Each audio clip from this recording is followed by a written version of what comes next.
criatividade num momento de crise como esse que estamos vivendo. O mundo da publicidade já vinha passando por um processo de transformação nos últimos anos, o crescimento do digital, que afetava a escolha das mídias e também a forma como a propaganda se comunicava, mas agora os hábitos de consumo e de comportamento também estão passando por uma disrupção muito grande. Então, para refletir sobre a inovação na publicidade, a gente convidou para o Café com Prosa de hoje o CCO da Publicis Brasil. Ele é Domênico Massareto. Tudo bem? Como é que você está? Obrigada por aceitar o nosso convite. Estou ótimo. Obrigado vocês pelo convite. No Café com Prosa, eu, Patrícia Travassos, divido a entrevista com meu sócio na Prosa Press, Clóvis Travassos. Ele cuida dos nossos clientes corporativos e ajuda a criar planos de comunicação sob medida para as marcas. Olá, Clóvis, tudo bem? Oi, Patrícia. Oi, Domênico. Tudo bem? Olá. Como é que você está fazendo aí com seus criativos? Eu acho que essa talvez foi o impacto mais direto, né, que a gente recebeu, que foi o isolamento. Ele rompeu talvez a lógica e a prática milenar de você trocar ideias, né, estando presente. E não pelo ritual em si, né, mas pelo fato de que você o processo de criar, né, a troca criativa, ela precisa desse atrito, né, o atrito do bem, que é quase esse corpo a corpo, né, pessoas ali falando, às vezes pegando um gancho em cima da fala do outro ali, quase se interrompendo, rabiscando papel, rabiscando a parede. Então, é mais do que só uma adaptação de modelo, né? Você tem, de fato, a atividade, ela, na sua essência, ela foi alterada, né? Então, a gente tem testado coisas. Eu tentei fazer uma espécie, né? Eu tentei colocar em prática uma espécie de brainstorming coordenado, né? É curioso pensar em regras para uma tempestade. Mas foi uma tentativa, porque a troca por vídeo, né, especialmente, ela tem questões técnicas, né, como a gente sabe bem. E exato. Então, às vezes você tem um pouquinho de atraso na transmissão, às vezes você tem falhas, né, na transmissão, você tem ruído nessa transmissão. Então, isso atrapalha um pouco. Então, como é que eram essas regras, né? Eu falei, olha, gente, a gente vai fazer um pouquinho mais organizado a nossa troca de ideias aqui. Então, o que a gente vai fazer? Todo mundo vai individualmente estudar e pensar um pouco em soluções para esse problema, né? Sem nenhum tipo de expectativa, porque, obviamente, com uma visão individual, né, você não vai ter recurso suficiente para resolver o problema. Então, é a sua visão, a sua... como é que eu posso dizer? Lição de casa, né? Mas além do estudo, com uma opinião, né? Opiniões, né? E até aí, tudo bem. Em alguns projetos presenciais, né, isso acontece também, mas nesse caso era mandatório, assim, olha, todo mundo tem que chegar com tudo lido e uma opinião, né, a respeito de um ou mais temas contidos aí. E a gente vai a gente vai criar uma ordem e as pessoas, elas vão falar nessa ordem. E assim, você tem que se segurar até a sua vez e pegar os ganchos e comentar esses ganchos na sua vez de falar, né? Para a gente tentar evitar ali o caos, que já é um caos, né? Naturalmente, né? O conference call, né? O video call, ele já é um caos técnico sozinho. Então, vamos tentar fazer isso. E a gente conseguiu realizar isso com alguns níveis aí de sucesso, né? Ele funciona.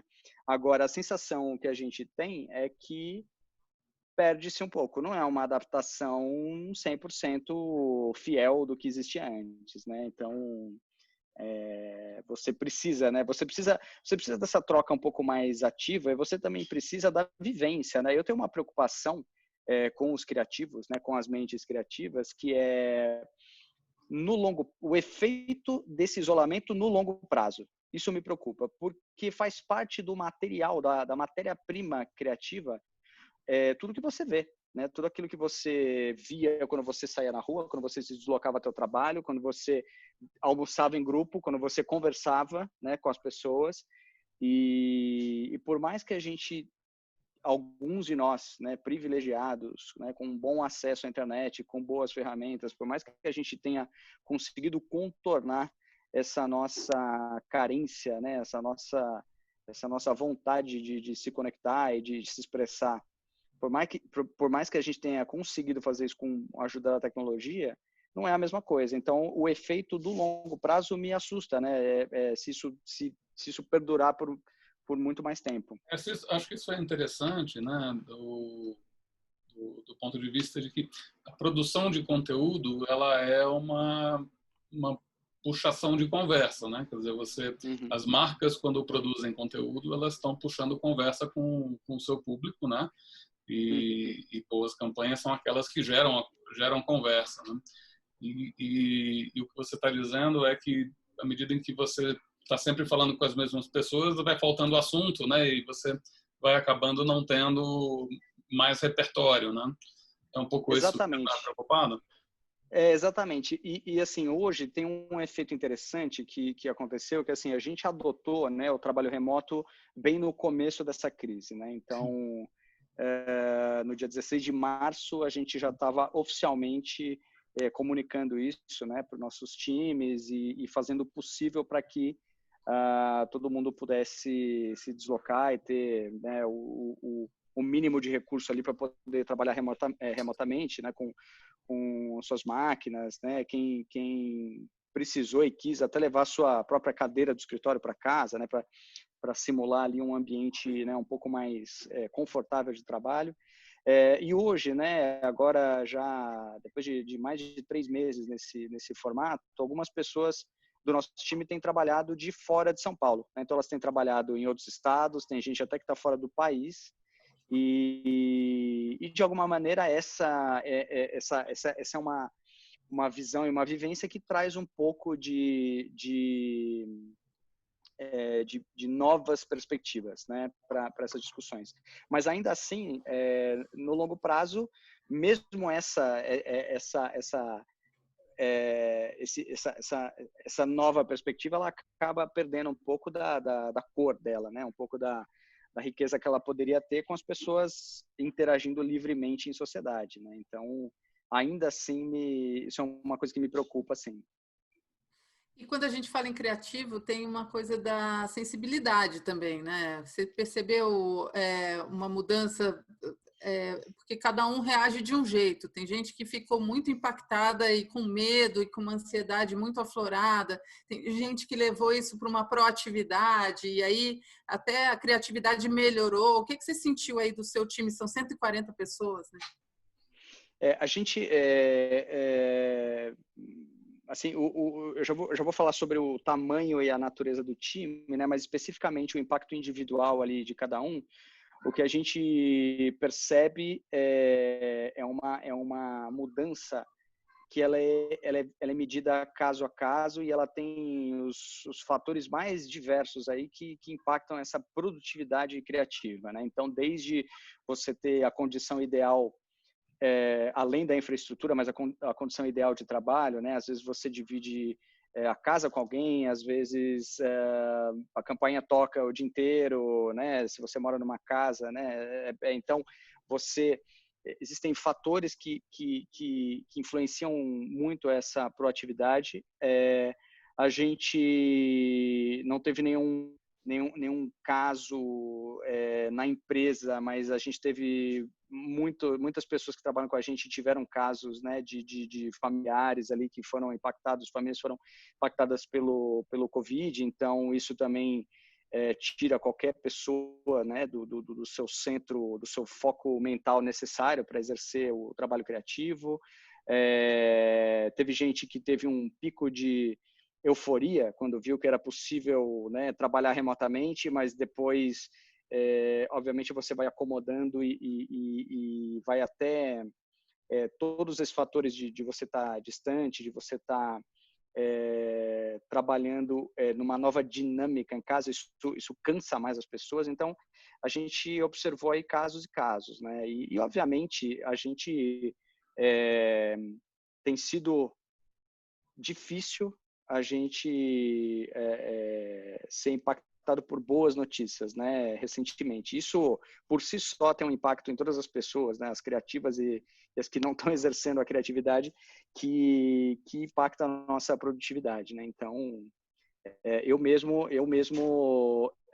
moro com a minha esposa e a gente tem uma bebê de 6 meses de idade que dá um trabalho constante, às vezes, inclusive no meio da noite, assim. Então, tudo isso você tem que levar em consideração e faz parte, né? Então, no meu papel de gestor... Está te dando a oportunidade de viver uma licença paternidade aí privilegiada também, né? Então, você tem os dois lados. Por um lado, essa Exatamente. humanidade tão aflorada, né? Com a filha pequenininha e a criatividade ali lado a lado, né? Exatamente. Tem sido um privilégio poder ver várias primeiras vezes, né? A primeira vez que ela comeu comida, agora recentemente ela comeu comida salgada, né? Essa semana, inclusive, de ver isso, ela começando a sentar sozinha, começando a se virar sozinha. Então, isso tem sido interessante. Agora, o que eu, como gestor, não posso esquecer é que as pessoas hoje vivem realidades, né, e situações que são muito peculiares, né? Isso é para mim um dos desafios que a gente vai ter, né, de agora em diante, que em alguma proporção, né, a publicidade é uma das funções, uma das atribuições privilegiadas que permite que muita gente faça o trabalho remotamente, né? Então, na publicidade em geral, a gente deve viver agora, né, de agora em diante, uma espécie de mistura o trabalho presencial e o trabalho remoto. A gente vai viver isso uma mistura em alguma proporção, né? Isso é um alerta para os gestores de que você é muito mais simples como gestor você equiparar a performance de todo mundo num ambiente controlado, num ambiente onde todo mundo tem o mesmo acesso ao mesmo computador, a mesma, né, o mesmo horário de trabalho. E isso, com o passar do tempo, né, vai ter que ser um ponto de atenção cada vez maior para os gestores, né? Porque imagina que hoje a gente já tem que imaginar, não sei se a pessoa está bem, não sei se ela como é que ela mora, onde ela mora, não sei se ela está tendo um problema específico essa semana, né, com alguma coisa em casa. E daqui a pouco a gente vai ter esses times que estão misturados. Então, eu tenho uma reunião de 8 pessoas, sendo que eu tenho 3 delas aqui comigo e as outras 4 estão espalhadas nas suas casas, né? Então, como é que eu faço para moderar uma reunião em que eu vou dar a mesma oportunidade para todos os participantes de contribuírem, de serem ouvidos, né? Então, é um desafio de gestão muito grande que vem pela frente, né? E de adaptação cultural também. Você, pegando tudo isso que você está falando, né? A gente está concentrando bastante o foco nessa dificuldade da gestão das pessoas, né? Mas estamos aí por volta dos 100 dias, né? De todo esse processo, né? Que balanço você faz aí desses últimos 100 dias e como é que você vê os desafios do que vem pela frente aí para as marcas, né? Para as agências de publicidade, enfim, para o mercado em geral? Tá. Eu acho interessante a gente prestar atenção em 2 grandes pontos. Um deles é muito ligado ao comportamento do novo consumidor e o outro conjunto, né, de pontos e variáveis ligado à natureza da publicidade, né? E eu vou voltar nesse mais adiante. Eu acho importante a gente falar um pouquinho sobre o que está acontecendo agora, né? Então, eu estava falando agora há pouco sobre essas notícias, né? A gente fica ouvindo, né? Então, como é um problema que o mundo inteiro está passando em velocidades e naturezas um pouquinho distintas, né? A gente fica tentando projetar o que vai ser a nossa realidade baseado no que a gente está ouvindo. Então, a gente ouve falar sobre decisões, né, de leis e regulamentações, né, um pouco mais, como é que eu posso dizer, um pouco mais rígidas, né? Então, você limitar aglomerações, você restringir as viagens, né? Você talvez ter uma exigência maior dos padrões de higiene pessoal. Então, você fica vendo essas coisas e você começa a ficar ansioso e assustado. Por outro lado, né, novos comportamentos, tanto dos consumidores quanto das empresas, que vão entrando a sua forma de operar nesse novo ambiente, esses novos comportamentos, eles vão emergir trazendo oportunidades para as quais a gente ia ficar atento, né? Tem um autor americano que certamente vocês conhecem, que é o Simon Sinek, que ele recentemente ele postou um vídeo no canal do YouTube dele conversando com o time dele. Era uma reunião de interna, né, da empresa dele. Ele falou assim: gente, eu queria falar para vocês o seguinte, acabou de me ocorrer que o que a gente está vivendo não é inédito. É assustador, foi abrupto, foi do dia para a noite, mas uma força externa rompendo modelos de negócio no mundo inteiro não é inédito. Então, assim, vamos ter calma, vamos respirar e vamos separar as coisas. E, de novo, não estou diminuindo o problema. É assustador, né? Foi isso que ele falou. Mas, quando a internet surgiu, a internet tirou um monte de empresas do mercado. Quando o streaming apareceu, o streaming acabou com toda a locadora de bairro, né? Quando o Starbucks, o modelo do Starbucks foi implementado, os cafés de bairro também se sentiram ameaçados, né? Se viram à beira da extinção ali. Mas a internet, que tirou um monte de gente do mercado, também criou uma série de negócios, uma série de oportunidades, né? O streaming criou uma indústria inteira. Os cafés de bairro, os que quebraram foi os que se recusaram a reinventar e encontrar uma proposta de valor, né, algo que eles pudessem oferecer diferente do modelo do Starbucks, né, que é uma coisa mais rápida, uma coisa mais imediata, né, os cafés locais que saíram do mercado foram aqueles que se recusaram a pensar no que acho que é o centro da inovação, né, pensar na necessidade das pessoas, né?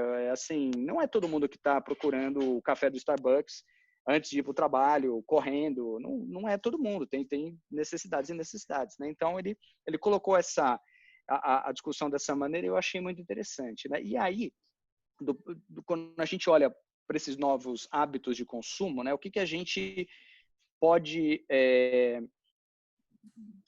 esperar, né? Não é nenhum tipo de previsão muito maluca, não. É assim, a primeira mudança é a aceleração digital do consumidor. E talvez essa foi a mudança mais discutida até aqui, né? Que a gente vai precisar da tecnologia para fazer coisas cada vez mais, né? Tem uma outra discussão que é seríssima, né, para o Brasil especificamente, sobre esse assunto, que seria lindo se todos os brasileiros pudessem acelerar a sua digitalização, né, com acesso à internet, com a infraestrutura necessária para você poder fazer as suas estudar, por exemplo, né? Esse tem sido um problema enorme, assim, né? Não é todo estudante brasileiro que tem o acesso à internet, um computador que ele consiga assistir aula remotamente. Então, tem questões aí, mas esse é uma tendência, né, que ela vai persistir por muito tempo. O fato de que a gente vai precisar cada vez mais da tecnologia para realizar coisas, né? A segunda tendência que a gente pode esperar são as nossas conexões, elas vão estar durante um tempo em conflito. O que significa?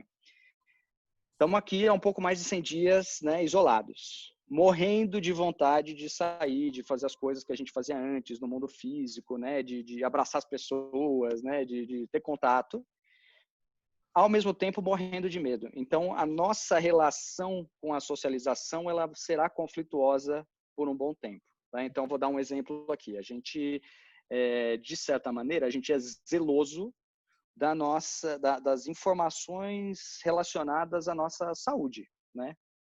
Isso é uma informação minha, é um dado meu e ele é só meu, né? Por outro lado, se você puder, né? Uma provocação aqui, se você puder provar que você está imune, você o faria ou não, né? Então, para você ver como essa mudança ela altera a nossa relação, né, com uma coisa tão íntima, né, e que durante tanto tempo nem se cogitava em, não, a saúde é uma informação minha, né, um problema meu. Então a gente vai ter essa relação conflituosa com a nossa conexão, né. E por último, uma coisa que também que a gente pode esperar que tende a acontecer são hábitos mais caseiros como um todo, né? As pessoas muitas pessoas vão adotar naturalmente hábitos mais caseiros. E aí disso vem uma série de todas essas 3 tendências que eu citei. A gente pode esperar muitas oportunidades, né? Então, de hábitos mais caseiros, você tem, por exemplo, uma valorização da sua vizinhança, da sua comunidade local, né? E isso isso faz parte do efeito, isso é parte do efeito do nosso mundo ter encolhido um pouquinho, né? Então, se antes eu estava planejando minhas férias para viajar para outro país, isso não vai ser possível agora, não sei quando será possível novamente. Talvez a minha viagem, né, minha viagem de descanso, né, minhas férias, talvez tenham que ser aqui. Meu mundo encolheu, tá tudo mais. Tem que ser aqui no interior de São Paulo hoje, talvez. Talvez não seja né? Vai ter que ser por aqui pertinho, né? Bem mais perto. Então, eu vou ter muito mais consciência dos negócios locais, né? Os restaurantes, os pequenos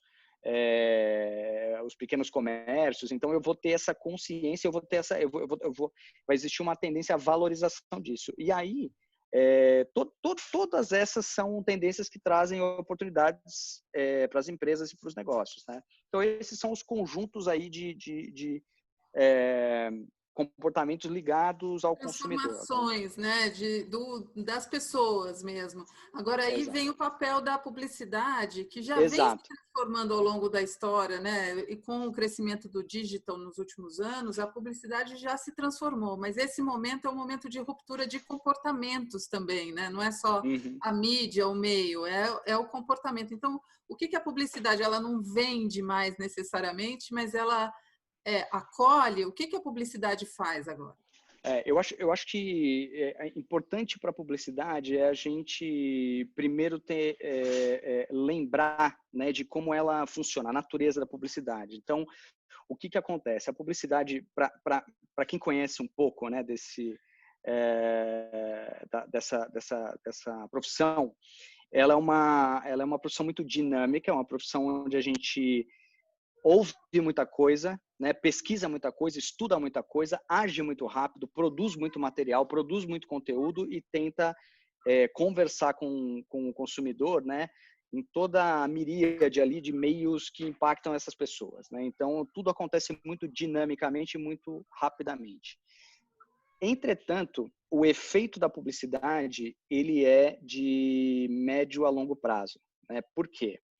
Mesmo se eu pegar categorias essenciais de produtos e das quais eu sou fiel, eu não compro esses produtos toda semana e às vezes nem todo mês, né? Higiene pessoal, por exemplo, né? São produtos que a gente não compra todo mês, né? As compras vão acontecendo, né, ao longo do ano. E aí, a necessidade da publicidade atuar nessa velocidade é que você mantenha na mente e na memória das pessoas, do consumidor, a presença da sua marca para que ele considere essa compra e ele mantenha essa consideração até o momento em que, de fato, ele for comprar o produto, né? Então, isso aí sempre foi assim e ele vai continuar assim, né? Então, o Clóvis tinha perguntado, né, como a marca deveria se posicionar nesse momento. É muito importante, né, se for possível, se tiver dentro da possibilidade da empresa, que ela continue anunciando.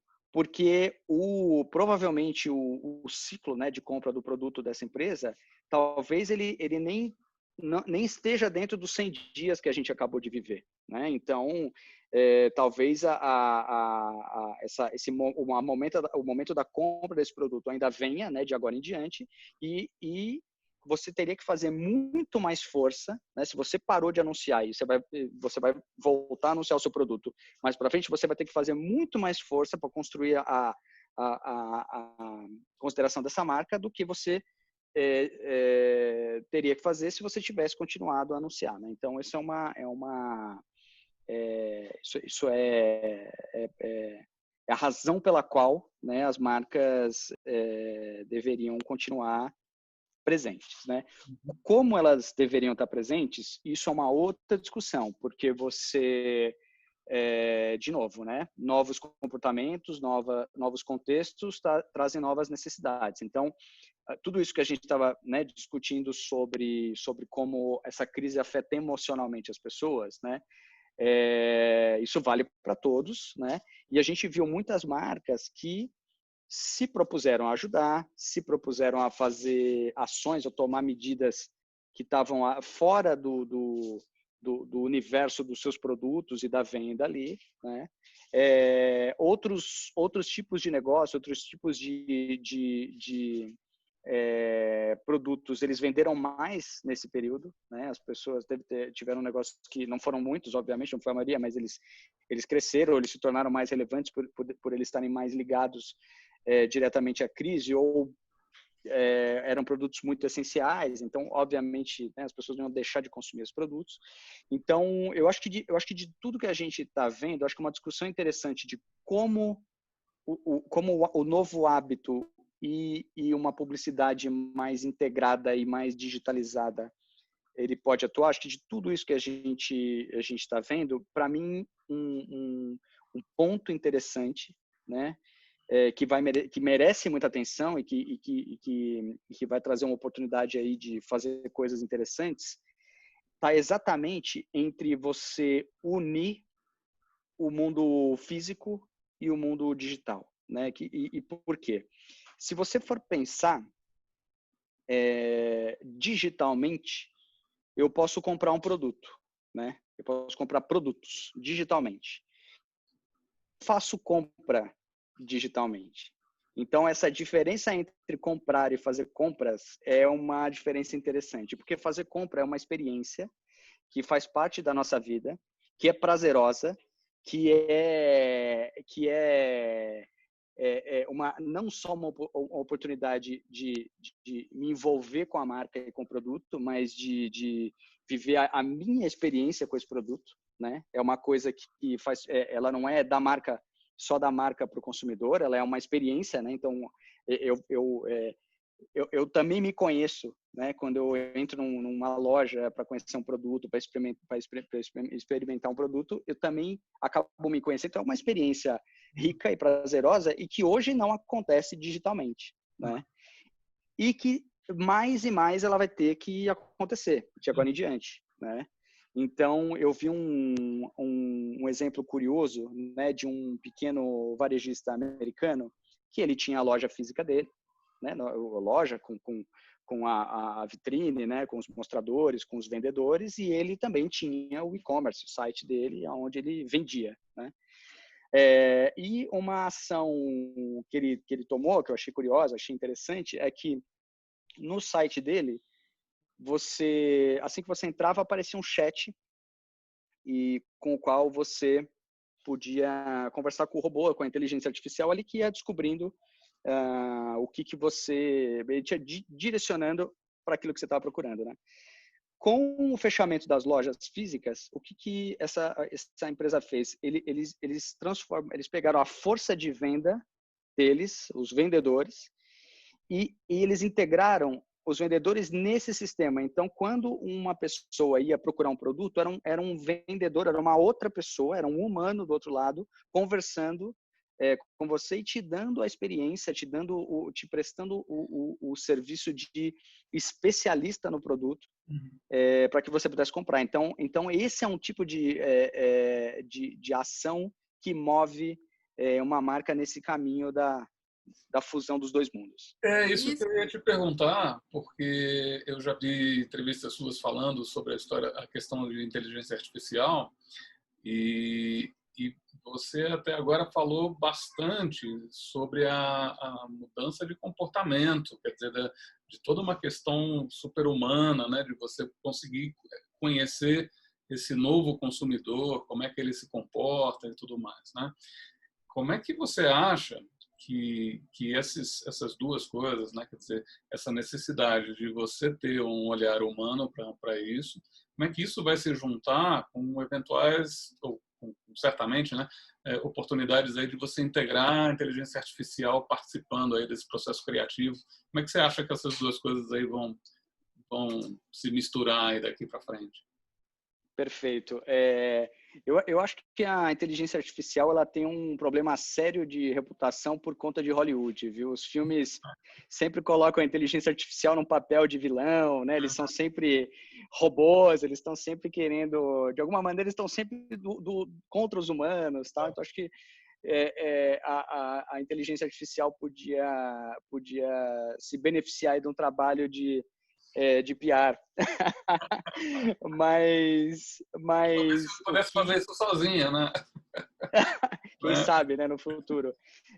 Eu acho que a gente nunca pode perder de foco que qualquer benefício de qualquer ferramenta que a gente venha a inventar ou venha a utilizar, ela tem que acontecer em função das pessoas, né? Então, a maneira como eu vejo a aplicação da inteligência artificial em qualquer segmento, né? E durante um bom tempo, eu vejo a inteligência artificial mais aplicada à automatização. Ou seja, funções que não deveriam ser humanas por definição, né? E por quê? Porque o ser humano ele é ótimo em imaginar, ele é ótimo em encontrar o sentido, né, das coisas, ele é ótimo em lidar, em perceber e devolver emoções, né?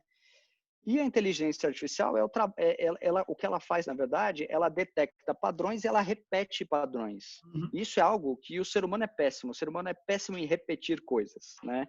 Fazer o trabalho repetitivo. Primeiro porque a gente jamais vai ter a consistência de uma máquina, né? E segundo porque a gente cansa, a gente tem o nosso ciclo fisiológico, né? Seja ele ao longo da vida ou ao longo de um dia, ele não é linear, né? Ele é orgânico, ele é como tudo na natureza, né? A natureza não tem linhas retas, né? Então, eu acho que a grande chave dessa discussão é a gente entender e conseguir cada vez mais separar o papel de cada um, né? Sendo que não faz o menor sentido a máquina trabalhar pela máquina, né? Isso, para mim, é coisa de filme de ficção científica, né? Então, é sempre essa visão humana. No fundo, por exemplo, eu mesmo eu venho pesquisando já há alguns anos e eu tenho um projeto de inteligência artificial aplicada à criatividade, né? E o fato é que o próprio processo criativo ele tem etapas, né? Podemos chamar de etapas, onde o computador ele é imbatível, né? Então, o computador, se você tiver precisando, durante o processo criativo, de armazenar ou resgatar dados, nenhum ser humano vai fazer isso com a velocidade do computador. Por outro lado... Perguntas certas, né? Exato. Fazer as perguntas certas e entender as respostas, né, que o computador te traz, né? E ligar pontos, né? Porque o computador, ele sabe identificar padrões. Então, essa é a maneira como o computador, ele liga os pontos, né? A partir de informações que a gente pode chamar de visíveis, né? De informações que estão ali evidentes, né? Agora, Só o ser humano consegue olhar para a informação e enxergar o que está por trás dela, né? O computador, ele, durante um bom tempo, ele será incapaz de ler as entrelinhas, né? E nisso o ser humano é muito bom. Então, Agora, ele pode te trazer milhões de referências, né? Então, eu preciso trabalhar com determinado tema, e isso faz parte do processo criativo, você ir buscando o que já foi feito a respeito daquilo, ele te dá um monte de exato. coisa. Talvez de uma forma meio obtusa, né? Sem as entrelinhas, mas pelo menos te imune de muita referência. E assim, tudo que for possível de ser ensinado, o computador vai aprender, né? Então, mesmo que ele venha me trazer os milhares de resultados e essa visão ela é muito focada, né, muito obtusa, se eu ensinar para o computador quais são as variáveis que ele precisa olhar para abrir um pouco esse campo, ele vai aprender com isso. Mas ele não vai fazer as conexões necessárias, ele não vai conseguir espelhar as referências pessoais, né? Porque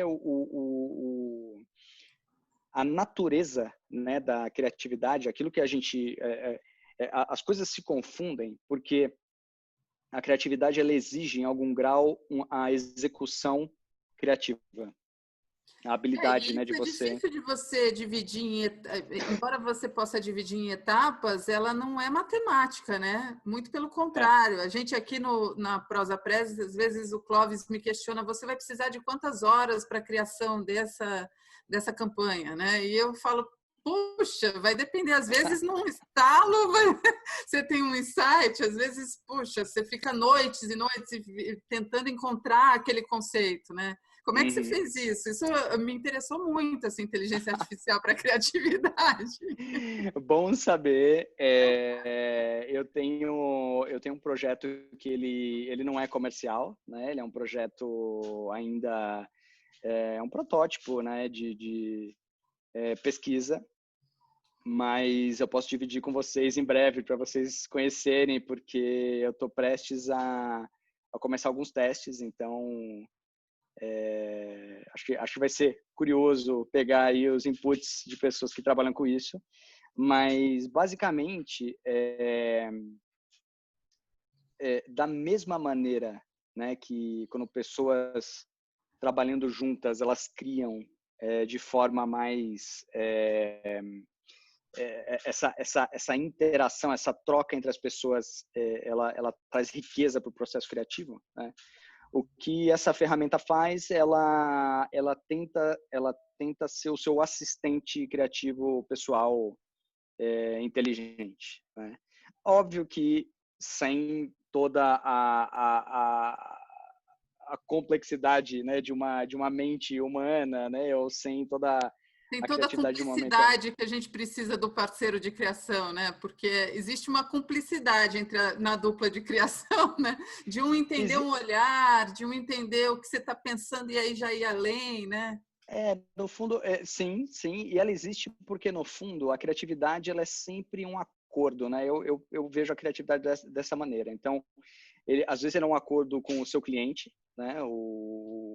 Com a companhia. Então, a companhia fala, olha, eu quero seguir a linha que eu venho seguindo, né? A linha criativa que eu venho seguindo nos últimos anos. Ou então, não, eu quero algo totalmente novo, né? Isso acontece. Às vezes o acordo é com o seu time, né? Com o seu chefe ou com o seu duplo. Olha, a gente quer criar esse tipo de ideia, esse tipo de trabalho, né? É para cá que a nossa criatividade deveria apontar. E, em última instância, com você mesmo, né? Então, a criatividade ela é sempre um acordo, né? Mas, nesse sentido, essa ferramenta ela se propõe a ser um assistente, assim, a te estimular, né, usando inteligência artificial, tentando identificar padrões, encontrando possibilidades aí de conexão, mas ela não conecta os pontos. Ela coloca para você, olha, pelo que você está me contando, isso aqui são possíveis ideias. E se você falar essa daqui é legal, ele pode continuar pensando nisso e assim por diante, mas ela não vai fazer o trabalho criativo sozinho. Deixa eu te perguntar uma coisa que me ocorreu enquanto você estava falando lá atrás, a questão da privacidade, né? No fim, agora que todo mundo, quer dizer, todo mundo não, claro que os negócios que conseguiram dar um passo à frente nessa transformação digital. Mas a questão dos dados está muito mais disponibilizada, né? Então, você acha que os criativos e a publicidade vai se valer muito mais de dados mais precisos? Porque hoje a gente já sabe onde a audiência está, qual a palavra-chave que vai chamar mais atenção, né? Tem alguns indicadores que podem orientar essa criatividade, né? Você acha que pós esse período que a gente está vivendo, isso vai ficar ainda mais evidente? A questão toda dos dados, ela é complexa porque ela envolve leis que não são iguais para o mundo inteiro, ela envolve infraestrutura, que também ela vai mudar de caso a caso, né? E inclusive de acordo não só a estrutura, mas também as políticas de como cada empresa lida com seus dados, né? E por último, obviamente, a capacidade de cada agência junto com o seu cliente de colocar isso em prática dentro de um ecossistema que aporte valor para aquele negócio, para aquelas marcas. Então, eu diria que é impossível você definir o que seria o padrão de excelência, né, para a gente usar esses dados, um padrão que sirva a todo mundo, né? Isso vai ser muito caso a caso, né? Até porque tem uma frase que eu gosto que ela diz que o futuro já chegou, ele só não está bem distribuído, né? Então, estamos todos ali em momentos distintos da nossa evolução digital, né? Então, eu acho que o mais importante nesse momento para todas as empresas, elas entenderem aonde está o crescimento delas, né? Porque as empresas elas tendem a olhar o tamanho delas, né? Então, quanto eu tenho de tamanho, ou quanto eu tenho do meu mercado, né? Quanto de share eu tenho do meu mercado. Mas é muito importante que as empresas olhem aonde está o crescimento delas, né? E o crescimento delas pode estar fora da onde ela está olhando hoje, né, seja novas fontes de receita, novos consumidores, né, e tentar, antes de decidir o que fazer ou como usar os dados, tentar descobrir aonde está o crescimento que ela gostaria de capturar, e aí sim depois usar os dados, né? Então, onde estão as demandas, ou então como é que eu posso descobrir quem são os consumidores que vão me trazer o maior crescimento. Então, essa distinção, né, esses detalhes, acho que são importantes de você definir antes até de você ter essa fluência no uso dos seus dados e do seu ecossistema de comunicação. Domênico, queria te agradecer muito aí a conversa, acho que foi excelente. E eu acho que o que a gente podia fazer é marcar para daqui a 3 meses, para poder ir acompanhando como é que essas coisas estão andando, né? Ver o que foi que efetivamente se realizou, quais são as novas tendências, né? Porque o mundo está andando tão rápido, né? Você falou que as mudanças são assustadoras e abruptas, né? Eu acho que a grande questão, né, do que aconteceu aqui foi o abrupto, né? Acho que outras mudanças aconteceram e as empresas foram tendo uma oportunidade de ver, de duvidar se aquilo ia mudar mesmo ou não. E, assim, para a gente que estava no fim da fila, demorou 3 meses para as coisas acontecerem, né? Então, quer dizer, foi tudo muito de repente e tudo muito abrupto, né? Então, acho que... e aí, se a gente olhar 3 meses depois, o mundo já girou um tantão, né? E aí a gente precisa ver, daqui a 3 meses, pode ser que tudo esteja muito diferente de novo, né? Um beijo. Tchau. Obrigado.